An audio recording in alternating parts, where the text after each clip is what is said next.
हमारी बच्चियाँ और बच्चे जो यहाँ बैठे हैं, मैंने आते ही पूछा क्या ये सब बच्चे हिंदी विभाग के ही हैं कि और दूसरे विभागों के भी हैं? सभी।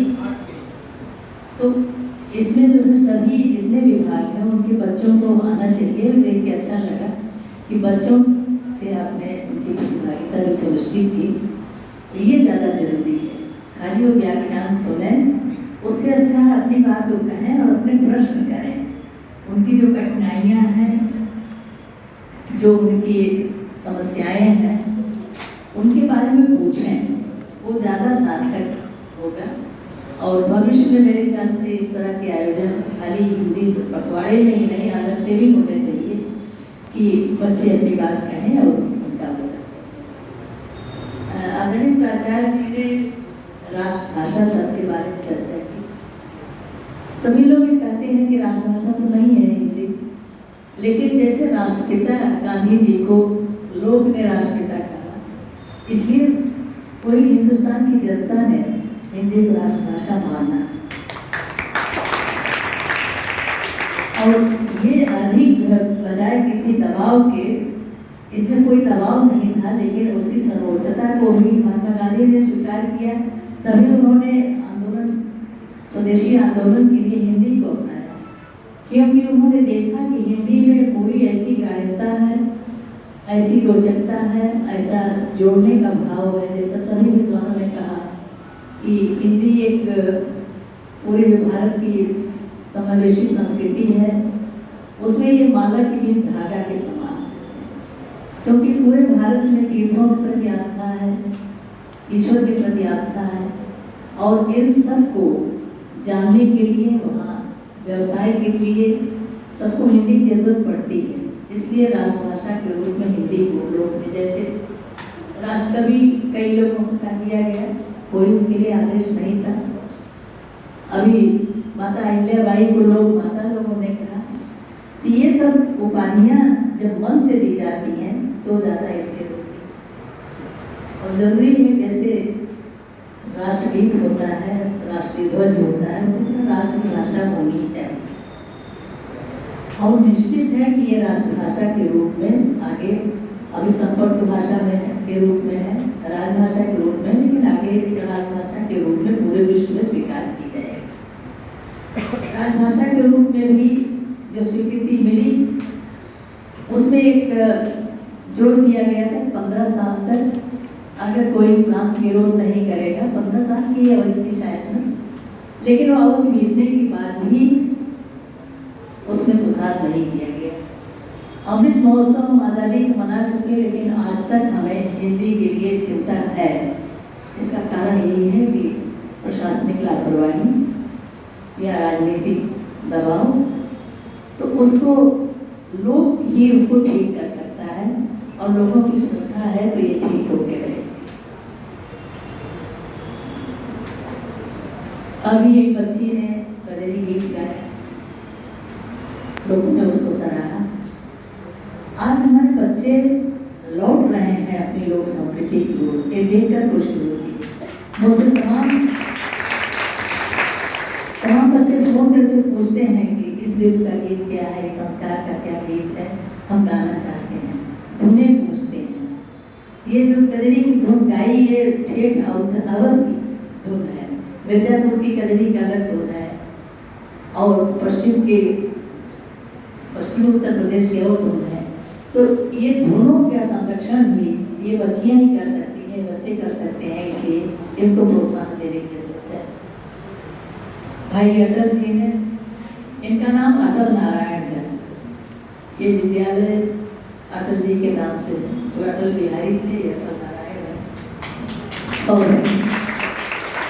इन्होंने हनुमान जी का के बारे में जो सिंदूर वाला प्रकरण, वो एक लोक गाथा में है वो प्रकरण। कई गाथाएं हैं जो लोग ने गढ़ी हैं कि हनुमान जी ने पूछा था सिंदूर क्यों लगाती हैं, तो उन्होंने कहा उनके आपके स्वामी दीर्घायु तो पूरे शरीर में। इसी तरह उनके लड्डू खाने के ऊपर भी कि उनके सिर क्यों लड्डू चलता है, उसकी भी एक कथा मिली कि वो खिलाती जा रही थी, वो मुँह धो के खाते जा रहे थे। सीता माँ खिला रही थी, तो ये हुआ कि तृप्त नहीं हो रहे हैं, तो सीता दानी से किसी ने कहा कि इनके सिर पर चढ़ाइए, तो ये समझेंगे कि मेरे सिर में से लड्डू ऊपर से गिर रहा भागे आएगा। तो इस तरह के जो देवताओं के साथ हास परिहास के साथ जो कथाएँ मिलती हैं, जो हमें उनके और निकट पहुँचाती हैं, इन चीज़ों को भी बच्चों को बताने के लिए। महाराज हिमांशु जी ने भारत की संस्कृति की, समाज शैली की चर्चा की, किस तरह ये संक्रांति का देश है। आपने देखा होगा हम लोग यहाँ विवाह शादी में बढ़ार के दिन खिचड़ी खाते हैं। खिचड़ी का क्या अर्थ है? संक्रांति खिचड़ी का पर्व भी है। खिचड़ी का दो कुल एक हो रहे हैं, दो समाज एक हो रहा है। तो यहाँ पूरे भारत में ये जो संक्रांति की संस्कृति है, इसको याद दिलाने के लिए ये पर्व त्योहार आते हैं। और संवाद जरूरी है, ये सभी लोगों ने कहा। व्याख्यान से अधिक परिवर्तन से भी आज लोग चिंतित हो रहे हैं। आजकल रोज हिंदी दिवस के अवसर आ रहे हैं, व्याख्यान सुनने को मिल रहे, पर चर्चाएं हो रही हैं। कुछ लोगों का हिंदी में इंग्लिश एक रूप में उभर रही है, उसके पर चिंता है। सोशल मीडिया को लेकर के लोग चिंतित हैं, उसमें हिंदी खराब हो रही है।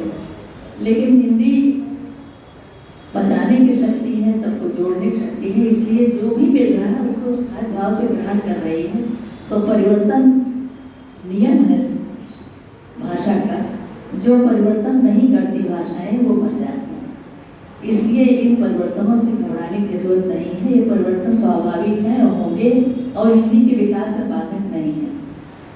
लेकिन इसके साथ जो साहित्य की भाषा है उसमें भी थोड़ा सचेत होना पड़ेगा। व्यवहार की भाषा अलग है, कार्यालय की भाषा अलग है, साहित्य की भाषा में भी। लेकिन ये खिचड़ी जो आ रही है, ये रोचकता ला रही है।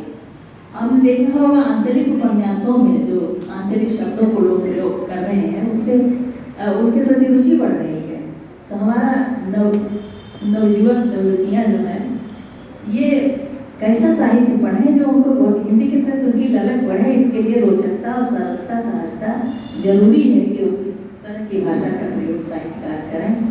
और हिंदी को संभालने, आगे बढ़ाने का दायित्व हमारे अभिभावकों का भी है, विद्यार्थियों का भी है, शिक्षकों का भी है, साहित्यकारों का भी है, प्रशासन का भी है। ये जो हीन भावना हमारे अंदर आई हिंदी के भविष्य को लेकर, लोग अंग्रेजी माध्यम में इसलिए पढ़ा रहे हैं, जो काम करने वाली है वो भी इंग्लिश मीडियम में पढ़ाने के इसलिए भेज रहे हैं कि हिंदी के प्रति वो आश्वस्त नहीं। हमारा बच्चा हिंदी में पढ़ेगा तो उसको नौकरी नहीं मिलेगी, वो साहब नहीं बन पाएगा, वो हमारी तरह मजदूरी करेगा। ये जो आशंका है, इसको दूर करने के लिए हिंदी में रोजगार के अवसर जितने अधिक जुड़े जाएंगे उतने ही हिंदी आगे बढ़ेगी। लोक भाषाओं में एकता की बात हमारे भाई योगेश जी ने की। ये एकता शुरू से रही है, चाहे द्रविड़ भाषाएं हो या आर्य भाषाएं, सबसे जो भाषाएं विकसित हुई उन सब में एकता आई, शब्दों के माध्यम से, विचारों के माध्यम से। और नागर जी ने जब एकता निमिषा रहने वहाँ दक्षिण भारत में ये शब्द सुना तो उन्हें लगा कि सत्यनारायण कथा का ये जो वाक्य है इसने पूरे भारत को किस तरह जोड़ा। उसके बाद लौट के आके उन्होंने उपन्यास लिखा एकता निमिषा रहने। अभी मुझे एक पांडवी मिली है नल दमन, और ये सूरदास की है। मैंने भी समझा कि ये सूरदास होंगे। बहुत दिनों तक लोगों के भ्रम था कि सूरदास की लिखी हुई है, लेकिन वो यही लखनऊ के कोई सूरदास थे। प्रायः जो है प्रज्ञाचक्र को लोग सूरदास का देते हैं, तो उनकी है। और इसको औरंगजेब के समय में फारसी में ये लिखी गई थी, उसका अवधी अनुवाद जिसमें 75 पेज की भूमिका उनकी है पांचों शरण अग्रवाल जी। और एक युवा साहब थे, उन्होंने एम इंस्टीट्यूट में एक इसकी पाठ्यपुस्तक तैयार रखी थी, वो मेरे पास आई है, जिसका अवधी से हिंदी रूपांतरण करेंगे। जब रूपांतरण करने बैठी तो उसमें इतने कठिन शब्द हैं जो फारसी सीधे आए, लेकिन ये जो हमारे संतों की और कवियों की जो वाणी है, जैसे एक उसमें था, मैं अब नहीं समझ में आ रहा था, तो उसमें ये था जिन खो जाते पानियां गहरे पानी बैठ, यही भाव उसमें था। शब्द नहीं समझ में आ रहे थे, लेकिन एक शब्द मिला तो मुझे लगा कि इसका अर्थ यही होगा। उसी तरह कबीर की उल्टवासियों का या गुनाहसिवार के जो सूत्र हैं कबीर की बाणी का या नानक की बाणी का, वो सब उसमें है। तो जो उसकी भूमिका में पढ़ने लगी तो उसमें दिया गया था कि किस तरह से ये कितनी पुरानी है, इसका भी इतिहास उसमें। और मैं अभी 55 दोहे तक कर पाई हूँ पर, तो लगभग उसमें 300-400 दोहे चौपाइयों के साथ। तो ऐसी चीज़ों को भी किस तरह भाषाएं एक दूसरे को स्वीकार करती हैं, और शब्दों के साथ साथ भावों को भी। और पूरे भारत का साहित्य आज जो सभी चर्चा कर रहे थे, गोस्वामी जी के माध्यम से पूरे विश्व में पहुंचा, और राम के प्रति आस्था पूरे भारत में नहीं पूरे विश्व में। इस तरह हिंदी के प्रति हम आश्वस्त हैं कि हिंदी संपर्क भाषा के रूप में पूरे विश्व में हिंदी छा गई है। कुछ लोग कह रहे हैं कि आंकड़ों ने सिद्ध किया है कि हिंदी पहले नंबर पे आ गई, पहले चीनी थी अब हिंदी।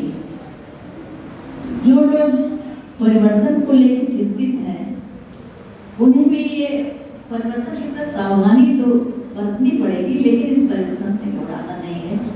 गूगल पर बच्चों को ज़्यादा भरोसा है, प्रिंट मीडिया की ओर से बच्चे निराश हो रहे हैं। अब कहते हैं किताबें क्या करेंगे पढ़ के, किताबें क्यों रखें, क्यों लिख रहे हैं आप?